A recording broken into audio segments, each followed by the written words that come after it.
Hi எல்லாருக்கும் happy Valentine's டே.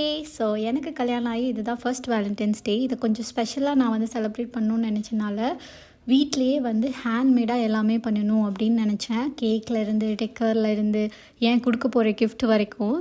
So கிஃப்ட்டுன்னு சொன்னோன்னே பெரிய கிஃப்டெல்லாம் எக்ஸ்பெக்ட் பண்ணாதீங்க. அது என்னோடய ஃபுல் வீடியோவில் இருக்குது. ஸோ கீழே அட்டாச் பண்ணுறேன், மறக்காமல் போய் செக் பண்ணி பாருங்கள். ஸோ இப்போ நம்மளோட கேக்கோட ரெசிபி பார்த்துடலாமா? இந்த கேக் நான் ஃபர்ஸ்ட் டைம் ட்ரை பண்ணுறேன். முட்டை பட்டர் எதுவுமே இல்லாமல் ஒரு சிம்பிள் அண்ட் ஈஸியான கேக் தான்.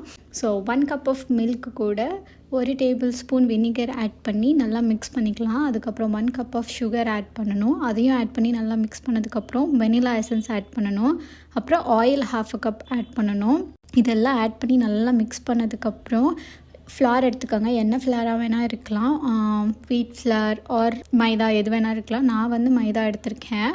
அது கூடவே கொஞ்சம் பேக்கிங் சோடாவும் ஆட் பண்ணி நல்லா மிக்ஸ் பண்ணிட்டேன். ஃபர்ஸ்ட் டைம் ட்ரை பண்ணுறதுனால கொஞ்சம் பயமாக தான் இருந்தது, எப்படி வரப்போகுது அப்படின்னு தெரியல. வேலண்டைன்ஸ் டேன்னு சொன்னால் ஹார்ட் இல்லாமல் எப்படி, ஸோ ஹார்ட் அண்ட் ஷேப் டின் எடுத்துகிட்டு அதில் ஃபுல்லாக போட் பண்ணி எடுத்து வச்சுட்டேன். ஸோ அவன் 180 டிகிரியில் 10 மினிட்ஸ்க்கு ப்ரீ ஹீட் பண்ணி வச்சுருந்தேன். அவனில் 40 மினிட்ஸ்க்கு பேக் பண்ணி எடுத்தேன். 35 to 40 மினிட்ஸ் ஐடியல். ஸோ நீங்கள் இதில் எது வேணால் வச்சு பேக் பண்ணி எடுத்துக்கலாம். எனக்கு 40 மினிட்ஸ் கொஞ்சம் ஓவர் பேக் ஆன மாதிரி இருந்துச்சு. நீங்கள் 35 மினிட்ஸில் எடுத்துட்டிங்கன்னா கரெக்டாக இருக்கும்.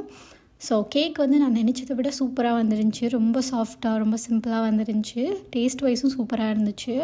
ஸோ டெக்கருக்காக ரெட் கலரில் எனக்கு கேக் வேணும்னு இருந்தது. பட் எனக்கு அது எப்படி பண்ணணும்னு தெரியல. ஸோ ஸ்ட்ராபெரி வச்சு ஏதாவது நம்ம டெக்கரேஷன் பண்ணிடலாம் கேக்கு அப்படின்னு சொல்லிட்டு ஸ்ட்ராபெரியை ஹார்ட் ஷேப்பில் கட் பண்ணி எடுத்து வச்சுட்டேன். அப்புறம் ஹர்ஷீஸ் சிரப் வீட்டில் இருந்துச்சு. அதை வச்சு சும்மா டிசைன் மாதிரி போட்டுட்டு ஸ்ட்ராபெரி வச்சு எல்லாமே ஃபுல்லாக கவர் பண்ணி முடிச்சாச்சு. ஸோ கேக் சூப்பராக இருந்துச்சு.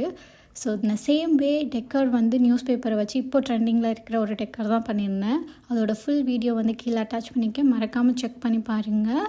ஸோ அவ்வளோதான் காய்ஸ், பாய் பாய். மறக்காமல் சப்ஸ்கிரைப் பண்ணிடுங்க.